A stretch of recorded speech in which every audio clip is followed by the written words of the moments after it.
Hi Libra, welcome to your February reading for 2023. It's a general reading, so it won't resonate for everyone. If it doesn't resonate, then check out your other signs in your natal chart, as they can have messages too. I will be looking at your past and current energies, recent past and current energies, and your upcoming energies. I'm using the Rider-Waite Tarot today, and I'll be clarifying with the Wild Unknown. Okay, let's jump straight in. See what comes out for you today, Libra, for February.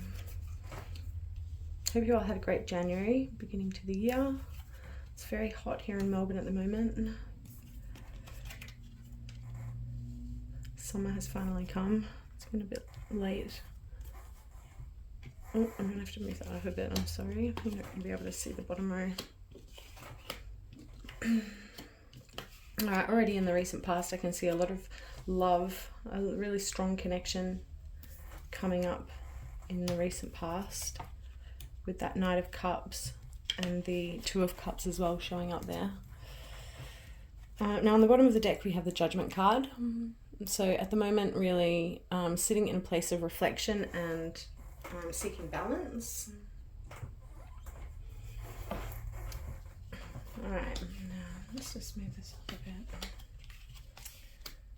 What have we got for you, Libra? Now in the recent past we have the Two of Cups, the Knight of Cups, and the Six of Wands. So what I'm getting here is an energy of a lot of love, a lot of passion, something that, you know, had very open communication, a lot of really open, loving communication, to the point where you felt like you'd really, you know, you were victorious, like you'd found a connection that was going to last, you know, that you could celebrate, one that you could sort of shine in as well, you know, a really close connection. The Two of Cups, you know, really represents a soul connection, right? So that showing up with the Knight of Cups, I think there was just so much love in this connection in the past. That's coming up in your past energies. In your current energies, we have the Strength card, the Queen of Swords, and the Nine of Swords.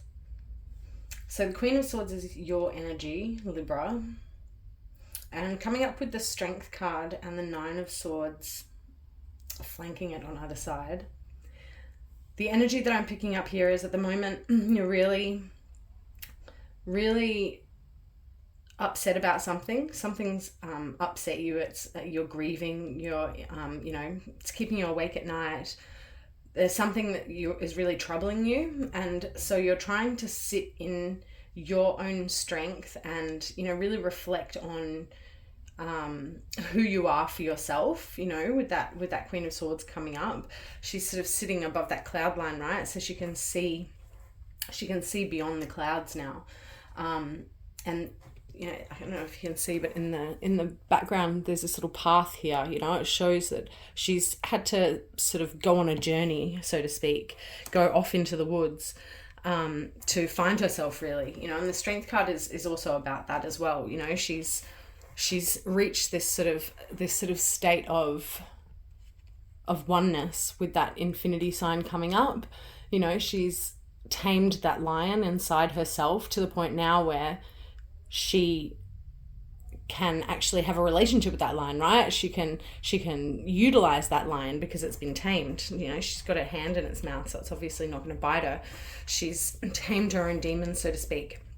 So sometimes when, you know, I think what might have happened here is this past connection, which was really loving, has maybe brought up some stuff that you were still carrying, you know, some sort of maybe unacknowledged trauma or pain that they were still carrying from either from before this relationship or because of this relationship. You know, if it's not really showing up if you're still together or if you've split up, but definitely that there's been some kind of trauma here that's been you're trying to overcome at the moment. Now in the future energies, we've got the Seven of Cups showing up for you, as well as the Eight of Swords and the Nine of Wands. So what I'm getting here is really a little bit of a sense of overwhelm, right? Like there's too many options to be able to choose, or not really sure on whether or not those options that are available to you are if you're seeing them clearly, if they're going to lead to that kind of happiness. You know, a little bit of self-doubt here maybe with that eight of swords showing up. You know, sitting in a place of wanting to make a choice on something. You know, there's some sort of wish fulfillment that you're looking for here. You know, quite a lot of abundance and happiness already achieved in your life, but still some sense of wanting that last cup, right? So there's wish fulfillment there spoken about in that card. And that, you know, showing up in the same row as the Seven of Cups says to me that, you know, rather than it being 7, 8, 9 of Cups, you've got this 8 of Swords taking up the 8 of Cups space, which is really about self-doubt, right? So there's some kind of, or not necessarily self-doubt, but some kind of something you're unsure about, something that something's not clear to you in order to be able to make that decision about what's going to be that fulfilling thing to progress forward with, right? Like, what is that wish that you want? What is your wish fulfillment? What does wish fulfillment look like for you? You know, what does happiness look like for you? All right, let me I'll pull 2 cards for each with the Wild Unknown Tarot, just to see what comes out. Okay, we'll just have the 8 of Pentacles flip over. So that speaks of lots of potential, right? So like untapped potential though, potential that hasn't been actually fulfilled yet. So, you know, I think that kind of ties in with this last row here. There's something moving forward. There's some kind of wish fulfillment that, you know, there's a lot of potential to fulfill here with that Ace of Pentacles showing up. Okay.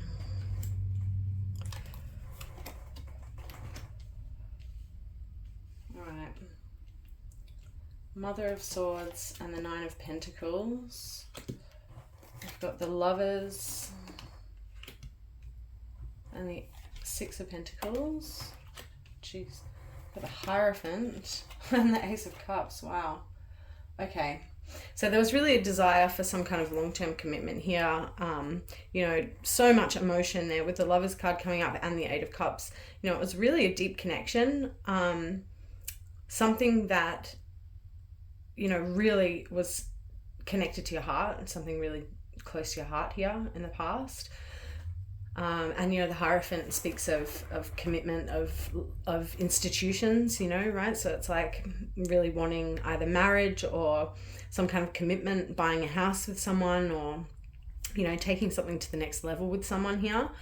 And, you know, maybe that's where it kind of tripped up a little bit.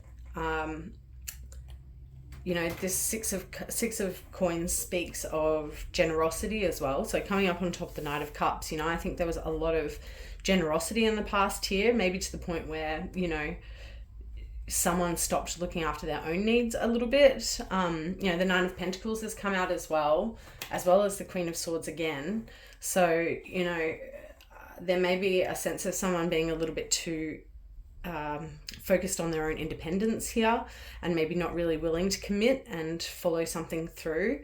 You know, the Mother of Swords, as I said, you know, she's gaining clarity, but she's also not the most connective of the queens, right? She's not always coming from her heart because she is a Swords card. So, you know, it feels like a little bit of that mental energy maybe got a little bit mixed up in the heart energy and kind of, you know, slurried it a little bit, if you will. All right, now let me see the second row. Let's see what's going on in the current energies a little bit deeper. Okay, yeah, so I've had the 10 of Pentacles just flipped over.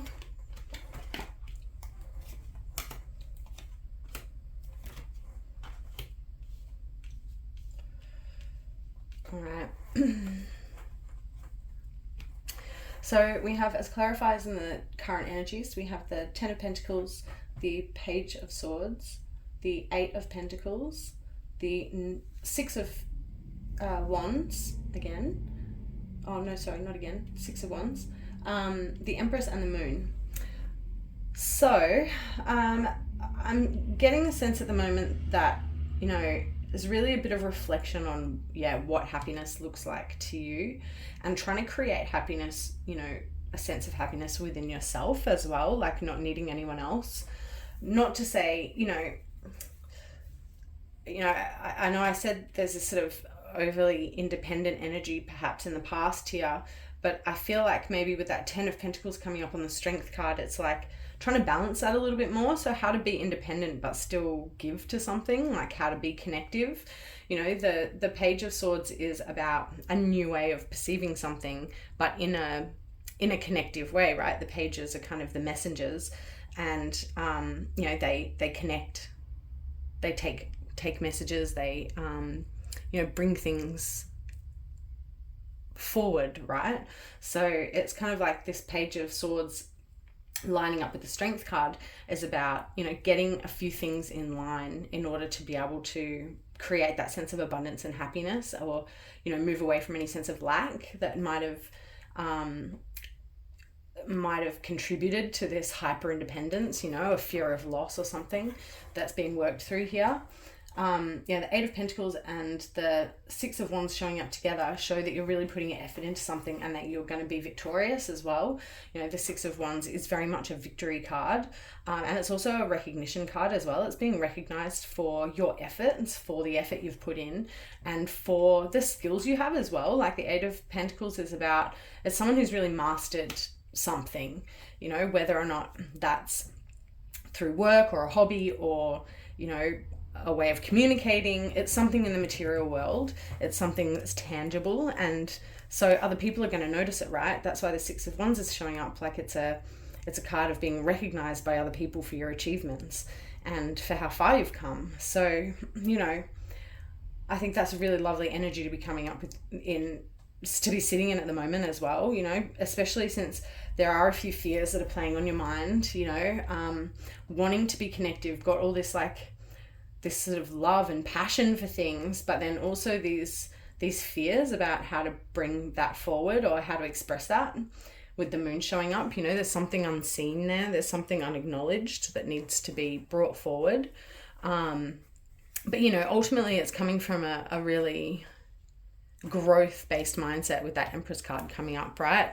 She's all about creating more growth and abundance, for not only for herself but for other people, and being a major arcana card, it's not something that's gonna leave quickly. It's like once you've sort of mastered that way of giving and nurturing yourself at the same time, then that is part of your journey that you can sort of tick that box and keep moving forward. It's become part of you now.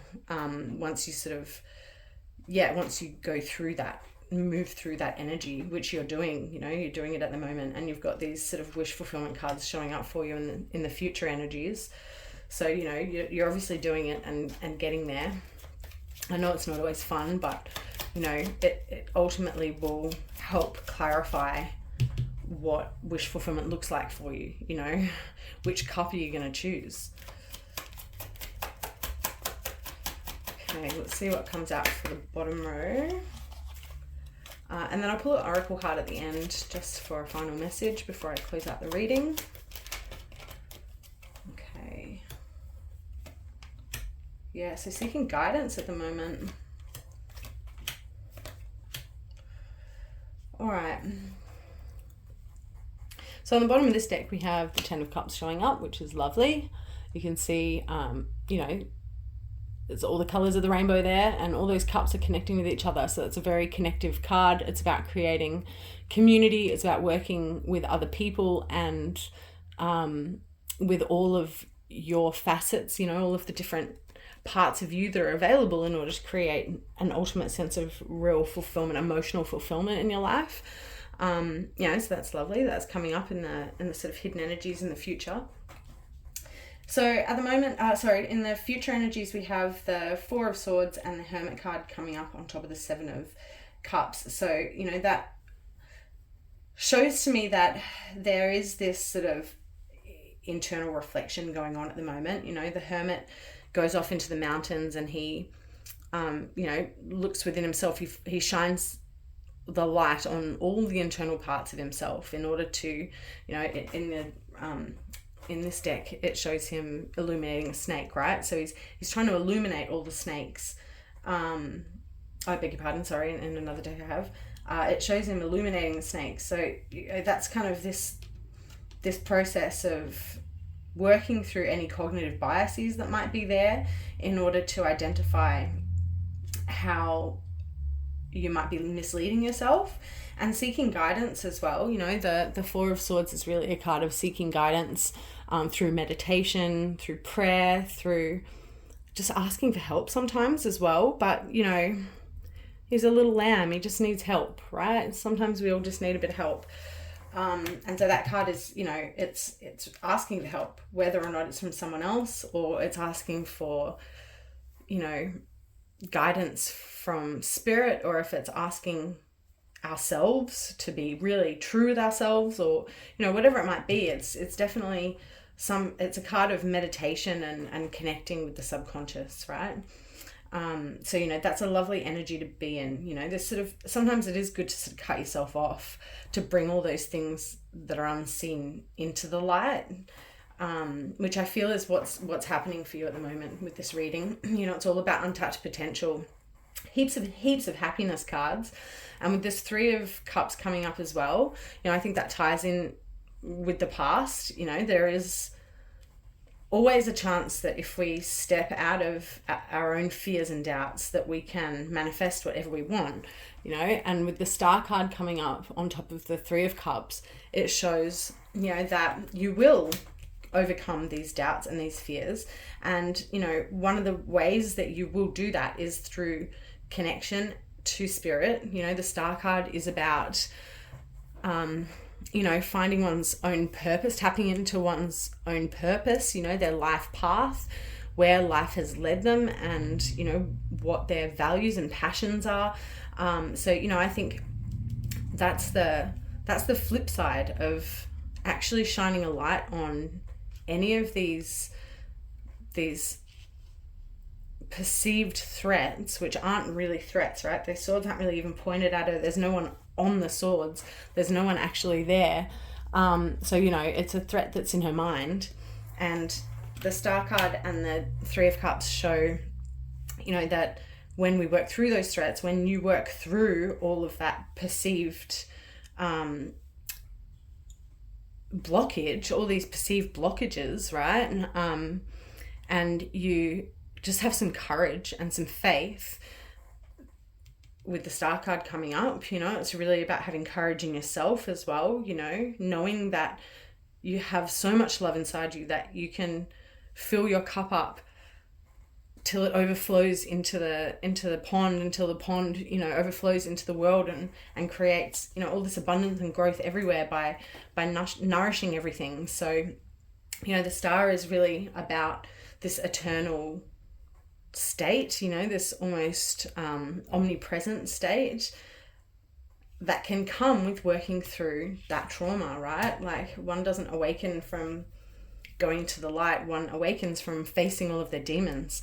And, you know, with the Tower and the World card coming up on top of the Wish card, it's like, you know, it's time to complete that cycle and, you know, let that freaking tower crumble, because it's built on unstable ground, so that you can rebuild it the way you want and get the wish fulfillment that's waiting for you, that all these cards have got spread out for you. You know, the Ace of Pentacles, the Ten of Cups, we've got the Ten of Pentacles right here, you know, the Empress, the Star, the Three of Cups, you know, they're all such abundant cards, you know. And you do obviously have a lot of love in this connection in the past, and it is possible that it could be coming back with this Three of Cups. You know, the Three of Cups could speak of other connections with other people. You know, it's really up to you. You have free will. But, you know, it's a really powerful reading here. There's some tricky stuff, but it's well overpowered with all the positive. You know, there's a lot of positive things available here, a lot of positive energy that you're moving into for February. So that's really, really cool. Really cool, Libra. I love this reading. Okay, now I'll close it off with a Shaman's Dream Oracle card. Hope you all enjoyed the reading. Please like and subscribe if you did. Okay. Empty well, time to replenish. Yeah, so I think there was a lot given to this connection in the past here, and, you know, maybe just everything in life, you know, it got to a point where you needed to refill your cup a little bit for yourself. Okay, here we go. Empty well.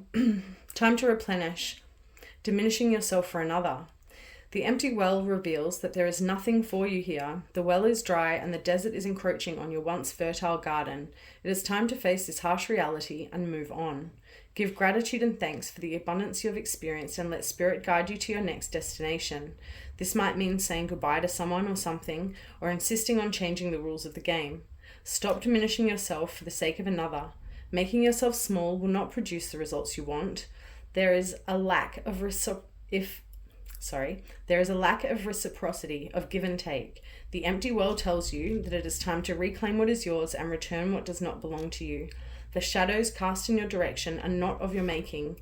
You do not need to react or respond to them, as they are not real. Simply shine your light upon them and see how it dispels them. These shadows are projections that you are confusing for reality. You may have been offered a shovel to help you dig yourself out of an uncomfortable situation, a bucket to drink from the well. But you cannot dig yourself out of this hole, and remember there is no water to be found in that well.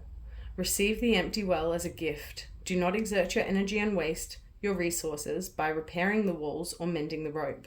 Follow the watercourse way, the aquifers that run deep in the earth, and you will be led to a new spring oasis.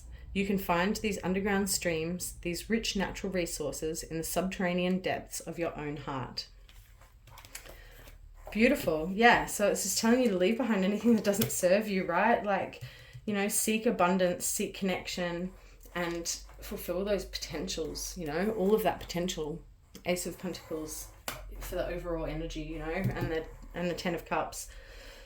It's all there waiting for you. So just don't doubt, move forward, and let go of anything that is not giving back to you. Okay, thanks Libra. I'll see you next month. Bye.